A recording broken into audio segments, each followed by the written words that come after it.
तेलुगू माట్లాडा मराठी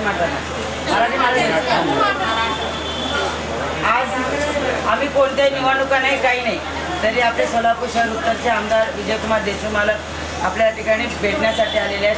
कारण 1 तारखेपासून जो किमान वेतनचं निमित्त आपलं संप जे चाललेलं आहे शासन आणि कारखानदारांचं जे काय चाललेलं आहे त्याच्यामध्ये काहीतरी मार्ग निघेल। पण तुम्ही सगळ्यांना टेन्शनमध्ये आहे की आमचं घर कसं चालणार, सगळ्यांना टेन्शन आहे। तर त्याच्यामुळे तुम्ही काही घाबरू नका। शेवटी तुम्ही आमचे मतदार, तुम्हाला जे काय त्रास आला तर आम्हाला पण त्रास होणार आणि तुम्ही संकटाच्याला नेहमी धावून येणारे आपले देशमुख मालक आहेत। कारण 2 दिवसातच बॉबीज आहे। आता सगळ्या बहिणींना एक चांगला म्हणजे विचार सांगायला किंवा घाबरू नका म्हणून बहिणीने सांगण्यासाठी या ठिकाणी भाऊ आलेला आहे। तर किमान वेतन याच्यावर आपले शहर उत्तरचे आमदार याच्या अगोदर त्यांनी कामगार मंत्री होतं त्यासाठी त्यावेळेस आपल्या मालकांना खूप काही आपल्याला मदत केलं होतं कारखानदारांच्या मालकांनी। तर आताही ते मदत करतील किंवा काही ते सुवर्णामध्ये सरकारशी बोलतील त्यासाठी तुमच्याशी काही गोष्टीसाठी सांगण्यासाठी आलेले ते त्यांचे आपण 2 शब्द ऐकून घेऊ। गेल्या आठवड्याभरामध्ये महाराष्ट्र शासन व बिडी उद्योगाच्या सगळ्या संघटनेचं आणि बिडी उद्योग मालकांचं बैठक झाली आपल्या बिडीच्या मजुरीच्या संदर्भात। गेल्या अनेक वर्षापासून बिडीची मजुरी वाढली नाही असं आपल्या कामगार संघटनेच्या सगळ्या कामगार संघटनेच्या मागणी होतं।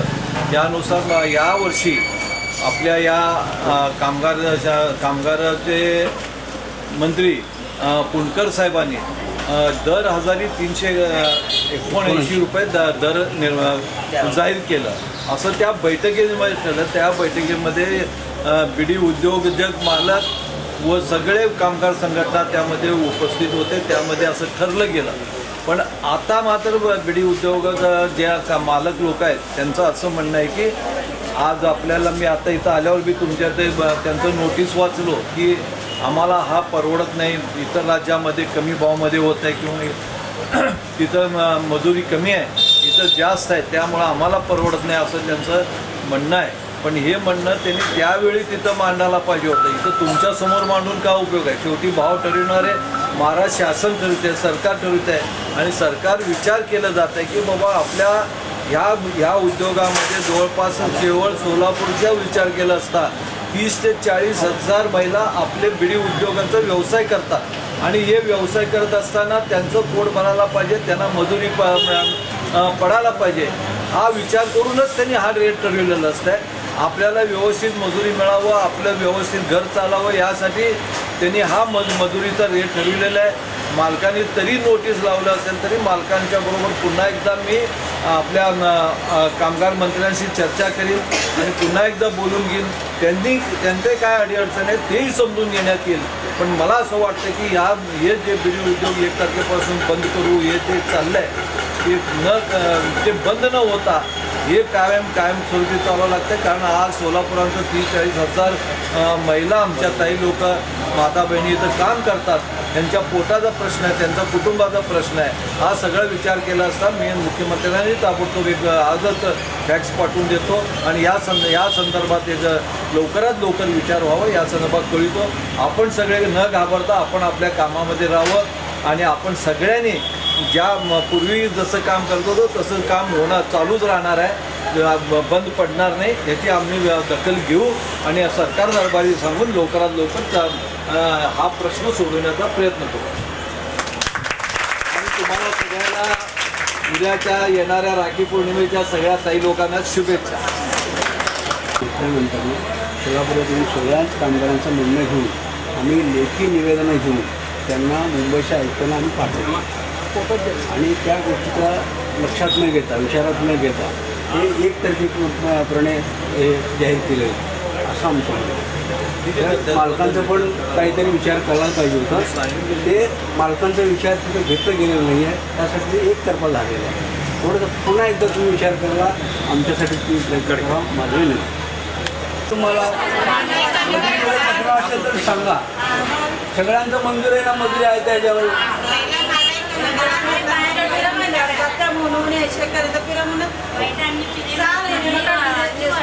काय करते आता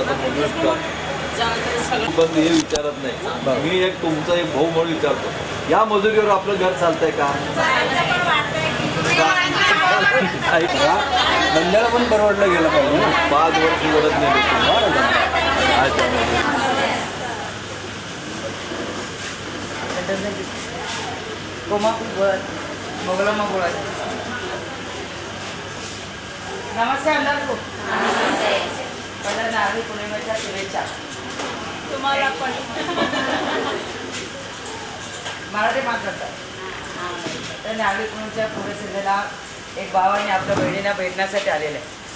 आता बहिणीला काळजी लागली की 1 तारखेपासून कारखाना बंद आहे. हे टेन्शनमध्ये आहे सगळे, पण तसं काही होणार नाही आहे.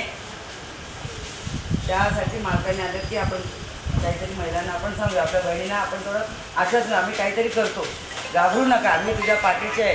स्वामी समर्थ जसं म्हणतात तसं आपल्या पाठीचे आपले भाऊ आहेत, आपले देवा भाऊ आहेत, काहीतरी मार्ग काढेल हे सांगण्यासाठी मालक या ठिकाणी आलेले आहेत. मी तुमच्याशी बोलतो.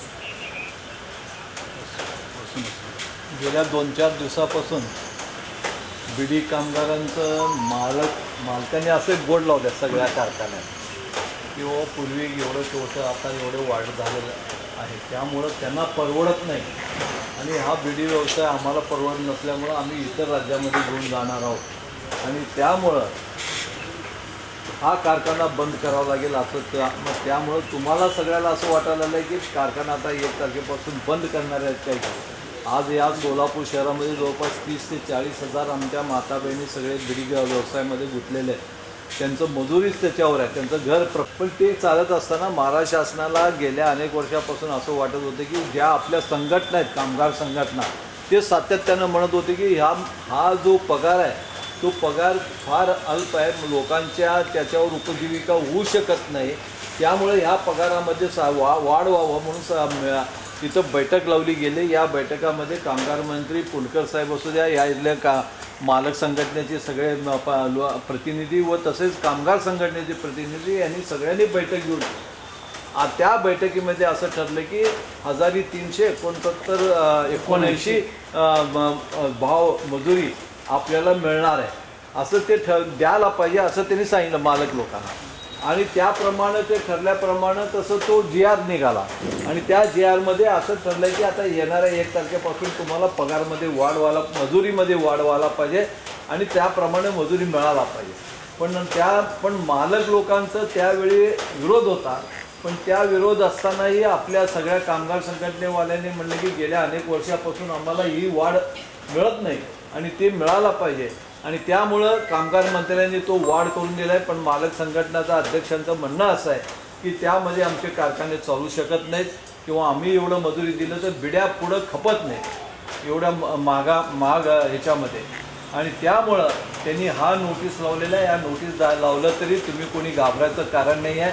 हे नोटीस लावलं तरी आम्ही आज कामगार मंत्र्याशी बोलणारच आहे, तसं फडणवीस साहेबाशीही बोलेन आणि त्यांनाही सांगेन की बाबा ह्याच्यामध्ये पुन्हा एकदा तडजोड घडून आणा आणि हे कारखाने बंद पडू नये किंवा इतर राज्यामध्ये जाऊ नये. कारण आज सोलापूर, अर्ध सोलापूर गावीनं आमच्या माता बहिणी त्यांचा प्रपंच हा ह्या बिडी मजुरीवर चालतो आणि त्यामुळं तुम्ही सगळ्यांना मी सांगू इच्छितो की आपण कोणी घाबरू नये.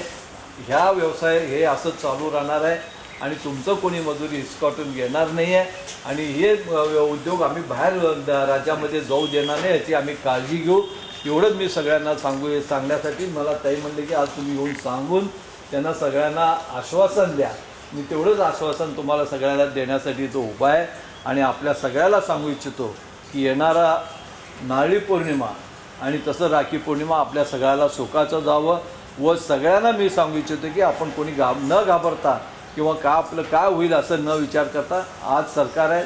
आपल्या या राज्याचे मुख्यमंत्री देवेंद्रजी फडणवीस आपल्या भावासारखं तुम्हाला माहीत आहे की आपल्या पाठीमागं उभं आहेत आणि ह्याही वेळेला उभं राहतील एवढंच सांगू इच्छितो आणि माझे 2 शब्द.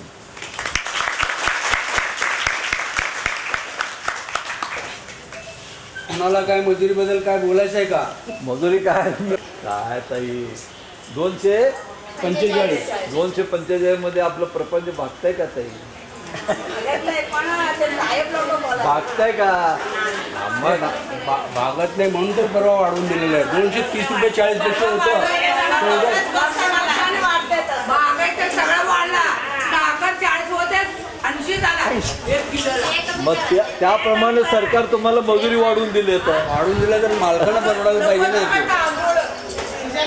आम्हाला रोजगार पाहिजे साहेब, आम्हाला रोजगार पाहिजे. मजुरी वाढ तर दरवर्षी मिळणार आहे. बस आम्हाला, आम्ही तेवढ्यामध्येच आम्ही नाही, समाधान रोजगार आहे. पाहिजे ना ताई, सगळ्यांना हाताला काम रुपये असलं तर तेवढ्यामध्ये आम्ही जगतात. समाधान आहे सर. या आधी दर वर्षाला तुम्हाला जे पण मजुरी वाढलं ते तुम्ही कोण तर पुढे येऊन विचारलं होतं का मजुरी वाढवून द्या म्हणून? म्हणलं ना, कोणी विचारायची गरज पडली का? नाही. पूर्ण साक्षरता सगळ्यांना मंत्री असताना वाढलेलं आहे. वाढवून दिले सगळे त्यावेळी ठरल्याप्रमाणे. 2018 सालाचं नोटिफिकेशन पाळतो मला कमी. तुमच्या माध्यमातलं जे 2018चं नोटिफिकेशन तुम्ही पाळायला सांगितलं तेव्हा 210 त्यांनी काढले होते. 165 रुपये ठरलं होतं. 165च्या हिशोबाने आजपर्यंत आलेलं आहे 245चा हिशोब. आता ह्यांनी जे नोटिफिकेशन धरू लागले 214चं धरू लागले, ते अस्तित्वच नाही आहे. असं कुठं आहे? त्याच्यामध्ये ती तपासत आहेत, ते तपासून बघा मला.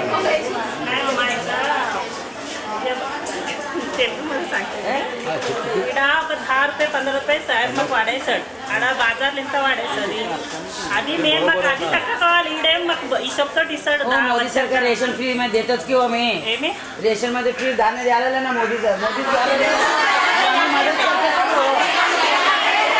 हो, ते देते की नाही free मध्ये धान्य?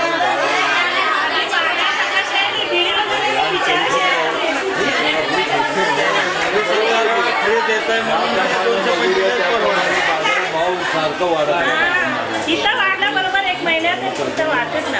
तिथं वाढू नये. चला ताई, येतो.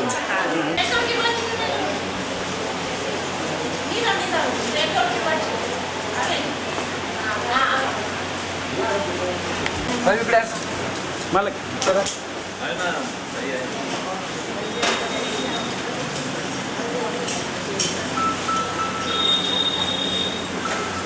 నమస్తే అందరు సార్ కొడుకొస్తారు కదా ఏం చిండు ఇతంది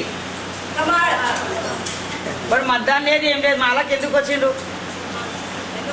ఎందుకు వచ్చిందంటే 1 తారీఖు సంది బీడీ కామగారు సంపేయమంటారు కదా. దాని సందర్భంలో మన అక్క చెల్లెలకి ఎవరికి త్రాసు కాదు. చాలా మంది కనిపిస్తుంది బీడీ కామగారు సంపూండనంటే మనం ఎట్లా నడవాలి ఏం లే దీది అన్ని చర్చ నడిచింది ఉన్నాడు. దానికి కామగారు మంత్రితోటి మాలకు మాట్లాడుతున్నాడు ఇది మీకు ఏం వేతనం వాడు అడుగుతారు కదా అది అని మాలకులది ఇద్దరికి తరజోడు అయితే లేదు. దాన్ని మీరు సంప ఎందుకు పెట్టిరు? అది పెట్టకూరి కామగారులకు ఉపాసన చేయకూరి. దానికి మీకు మాట్లాడతాము, మీరేం గాబరాయకూరని మాలకు చెప్పనుకొని వచ్చిండు. తన శబ్దాలు ఇంకో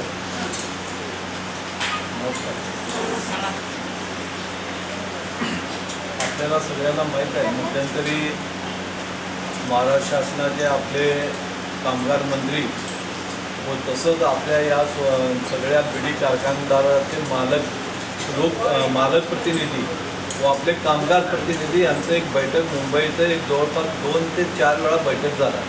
त्या बैठकीमध्ये ज्या बिडीच्या दर आपलं मजुरी संदर्भात जी मजुरी 1000 रुपयाला आपल्याला पूर्वी 238 असं होतं त्याचं आता वाढ करून 379 रुपये दर हजारी मजुरी वाढ करण्यात आपल्या शासनाने केलेलं आहे.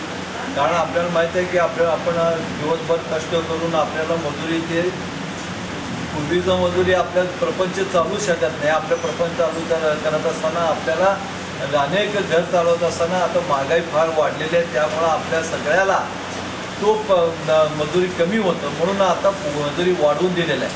पण आता जी मजुरी आपल्याला जे मिळते ते बिडी कामगारांच्या मालक वर्गांना ही मजुरी परवडत नाही. कारण त्यांचं असं म्हणणं आहे की इतर राज्यामध्ये ज्यांनी तिथं कारखाने आहेत तिथं मजुरी कमी आहे आणि इतर मजुरी जास्त पडते आणि त्यामुळं बिडीचं भावामध्ये दरामध्ये कमी जास्त झालं तर कोणी बिड्या घेत नाहीत. त्यामुळं त्यांनी असं आपल्याला सगळ्यांना सांगत आहे की आम्ही 1 तारखेपासून कारखाने बंद करणार आहोत आणि तुम्हाला सगळ्याला एक प्रकारचं भीतीचं वातावरण निर्माण झालं किंवा 1 तारखेपासून आपले कारखाने बंद पडल्यावर आपली मजुरी कसं आपलं घर कसं चालायला पाहिजे. या सोलापूर शहरामध्ये जवळपास 30 ते 40 हजार माझ्या माता बहिणी सगळे बिडी कामगार म्हणून काम करतात आणि त्यांची उपजीविका त्यांचं घर त्याच्यावर चालतो आणि हे सगळं अचानकपणे बंद पडलं तर आपल्या सगळ्यांचं फार अडचणी निर्माण होणार आहेत. आपलं घर चालणं मुश्किल होईल आणि त्यामुळं आज आपल्याला सगळ्यांना मी भेटायसाठी आलो केवळ की मुख्यालताई म्हणले की आपण एकदा भेटून तरी येऊ, त्यांना आश्वासन देऊ की बाबा हे कारखाने आम्ही बंद पडू देणार नाही. आम्ही ह्या कारखाने बंद पडू देणार नाही, कारण आपले राज्याचे मुख्यमंत्री देवेंद्रजी फडणवीस साहेब आहेत, ज्याला आपण देवाभाऊ म्हणतो, ते आपल्या पाठीमागे आहेत. त्यांनी कधीच असं कुठलाही उद्योग आपल्या राज्यातून दुसऱ्या राज्यात जाऊ देणार नाहीत. आणि आपले हे आपल्या या कामगार मंत्री आहेत जे पुणकर साहेब आहेत, त्यांच्याशी माझं बोलणं चालू आहे. या दोघांचंही बोलणं चालू आहे. आपल्याला सगळ्याला मी आश्वासित करतो की हा कारखाने बंद पडणार नाहीत. आपली मजुरी चालू, आपल्याला कामाला हाताला कामं चालू राहणार आहेत. आणि त्या एवढंच सांगण्यासाठी मी तुमच्या इथं उपस्थित आहे.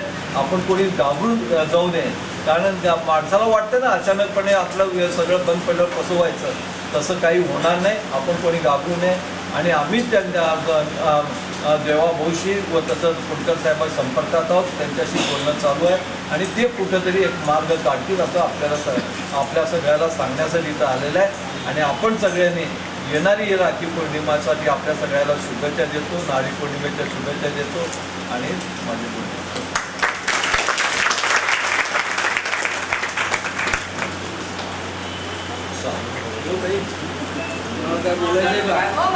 बोला की ताई, बसून बोला. काय आता जे शासनाने काढलंय 379 रुपये काढायचं आणि आमच्या मालक लोकांना परवडत नाही, आम्ही कारखाना बंद करतो म्हणून त्यांनी आम्हाला बोलले. मग असं परिस्थिती असताना आज बाजारचा भाव बघितलं तर ते पण दिसतंय आणि मालक म्हणताय देत नाही म्हणून, तेवढं आम्हाला जमणार नाही, होत नाही. आणि आमचं पण बाजारचा भाव बघितलं तर आम्हाला पण कमी आहे. आणि दोघांच्या मध्ये तुम्ही आहेत, सरकारचे आहे, मालकच्या मध्ये किंवा सरकारच्या मध्ये आम्हाला जेवढं काय फार माहीत नाही, परंतु आमच्या हितासाठी आणि आमच्या मालकच्या हितासाठी दोघांचाही विचार करा की कारखाने बंद पडू नये, आम्हाला सुद्धा परवडावं. आणि आमचे मालक पण आता 40 वर्षापासून त्यांच्यावर आम्ही जीवन जगू लागलो, त्यांचं पण कंपनी बंद पडू नये आणि आम्हाला आमच्या हातातलं काम पण जाऊ नये. हे विचार करून सरकार हे निर्णय घ्यावा. मालकला बोलून, तुम्ही बोलून जे मालकला परवडावं, आम्हाला पण परवडावं, त्या उद्देशाने जे काही निर्णय देईल ते लवकरात लवकर द्या आणि 1 तारीखला आम्हाला कारखाना बंद पडू नये याचा विचार कंपल्सरी सरकार करावा. कारण आज आमचे मालक आम्हाला सोडून जातो म्हणलं तर ते आम्हाला पटत नाही, कारण त्यांच्यावर आम्ही जीवन जगलेलं आहे. आता कोणाच्या टायमाला एकमेक भेटलं नाही, कोण सुद्धा बघत नाही, तरी सुद्धा आमच्या मालक आम्हाला बोलवून बाहेरच्या बाहेर आम्हाला बांधकाम बघलेलं आहे, बाहेरच्या बाहेर आम्हाला बिड्या घेऊन आम्हाला पाठवलेलं, कारण आम्ही त्याने असलं तर आम्ही जीवन जगता. आज त्याने आमच्या कारखाना सोडून जातो म्हणलं तरी आम्हाला पण दुःख वाटतं, बरोबर ना.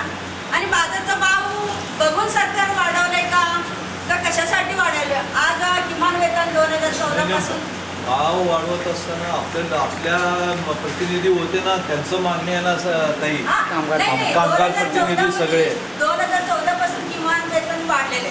आता म्हणले म्हणजे काल मी एका साहेबाकडे गेले तर आम्ही सगळं ऐकलं होतं, मांडायला गेले तर त्यांनी सर्व सांगितलं 2014ला आमच्या कंपनीला आमचे मालक पिढी किती पैशाला विकले तेव्हा, आणि आता 245ला किती पैशाला विकू लागले. ते दोन्ही पण तुम्ही विचार करा, तेव्हा कितीला विकले, आता कितीला विकू लागले. मग तेव्हापासून त्यांना द्यायला जमतंय का आणि आत्ताच चालूला भावला देत आहे का, ते पण आमच्या मालकाचे विचार करा. कारण आम्ही आमचे मालक असं तर आम्ही जीवन जगतो आणि आम्हाला तुम्ही पगार बरोबर दिले तर बाजारचा भाव आम्हाला परवडतो. आता तुम्ही मला 245 देता, बरोबर ना, आणि बाजारमध्ये गेले तर 500 रुपये घेऊन गेले तर सुद्धा मला काही पण येईना. साखरेचं 60 रुपयाचं 80 रुपये झालं आहे, गूळ 60 रुपयाचं 50 रुपयाचं 80 रुपये झालं आहे, तांदूळ 60 रुपयाचं 75 रुपये झालं आहे. आमचं पगारला पण आम्हाला होत नाही, जीवन जगणं होत नाही, कारण आम्ही गरीब लोक असतो. सगळं आम्ही केलं तर हातावर आम्हाला पोट आहे. मग आमचं मुलांचं शिक्षण, आमचं घरचं भागवणं, आमचं घर सगळं करामुळे तर त्या पगारामध्ये पण होईना आम्हाला. आणि आमच्या मालकाचा पण विचार करा. आम्ही म्हणतो की आमच्या मालकला अन्याय करून आम्हाला द्या असं बोलत नाही आम्ही. आमच्या मालकचं पण हित पाहिजे, आमचं पण हित पाहिजे. दोघांच्या हितामध्ये एक सरकार निर्णय घेऊन हे काय फायनल 1-2 ते 3 दिवसामध्ये काढून द्यावा आणि 1 तारीखला कंपनी बंद पडू नये. हे कळकळीची विनंती करते मी कामगारच्या वतीने.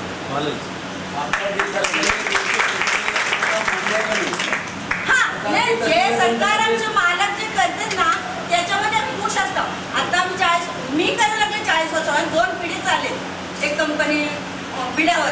आता मी करायला लागले 40 म्हणून मी माझं जीवन बघते, दुसऱ्यांचं काय पुढचं मी तेव्हा जन्म पण घेतले नव्हते तेव्हापासून आहे विडा आणि ते मला बोलायला सुद्धा येत नाही. आता मी जे आता करू लागले त्या विचारनं बोलू लागले म्हणू लागले ना आमचं ही इथं आमच्या मालकचं पण इथं बघून सरकार एक निर्णय करून आम्हाला फायनल करून द्यावा आणि 1 तारखेला कारखाना आम्ही बंद पडून देणार नाही आणि बंद पडलं तर आम्ही हे कुठं सांगण्यासाठी जायचं आलो ना याचा ताई मी. निर्णय तुम्ही आम्हाला सांगावा. हे सांगायला हवं ना बंद पडू देणार नाही नाही, सांगा. जर चुकून आमचं मालक बंद केलं तर आम्ही कुठं बसावा हे पहिलं सांगावा. कारण आम्ही घरात बसलेले लोक आहे, रोडवर बसलेले लोक नाही. खरंय. आम्ही तुम्ही बंद केलं तर आम्हाला रोडवर यावं लागतं. बरोबर आहे. बरोबर ना? आणि आम्हाला शोभत नाही रोडवर आलेलं. तर एवढं विनंती करते कसंही करून आमचे मालक पण जगावा, आम्ही जगावा, आमचा कारखाना चालवावा हेच विनंती करते. ठीक आहे. मी विचारतो तुम्ही त्या प्रश्न उत्तर द्या. सध्या सोलापूर शहरात 30,000हून अधिक बिडी कामगारांची संख्या आहे. त्या कामगारावर आता येत्या 1 तारखेपासून संकट निर्माण झालेलं आहे की विडी कामगारांना जे 379 रुपये शासनाने मंजूर केले आहे, विडी कारखानदार म्हणतात की आम्ही 379 रुपये देऊ शकत नाही, आता असलेले 245 रुपये हेच योग्य आहे असं त्यांचं म्हणणं आहे. आता लोकप्रतिनिधी म्हणून आपण शहर उत्तरमध्ये आपण या ठिकाणी कार्य करत आहात. गेल्या अनेक वर्षापासून विडी संदर्भातील असलेले प्रश्न आपल्याकडे कित्येकदा ते आपल्याकडे आलेले आहेत, ते प्रश्न आपण सोडवलेले आहे. आत्ताचे प्रश्न आता सगळ्याहून वेगळे आहे कारण त्यांनी सरळ धमकी देत आहेत की आम्ही आता आम्हाला परवडत नसेल तर आम्ही तेलंगणात जाऊ, कर्नाटकमध्ये जाऊ किंवा आंध्रात जाऊ अशी त्यांची वल्गन असल्यामुळं आता कामगार सध्या भयभीत आहेत. तुम्ही शासनाकडे आणि आपले मुख्यमंत्री देवेंद्र फडणवीस हे आपले जवळचे एकदम रिलेशनमध्ये असल्यामुळं या संदर्भात आपण कोणता निर्णय घेणार आहे आपल्या जनतेला आणि येथील विडी कामगारांना तुम्ही सांगा. कामगार मंत्र्यांनी व बिडी कामगार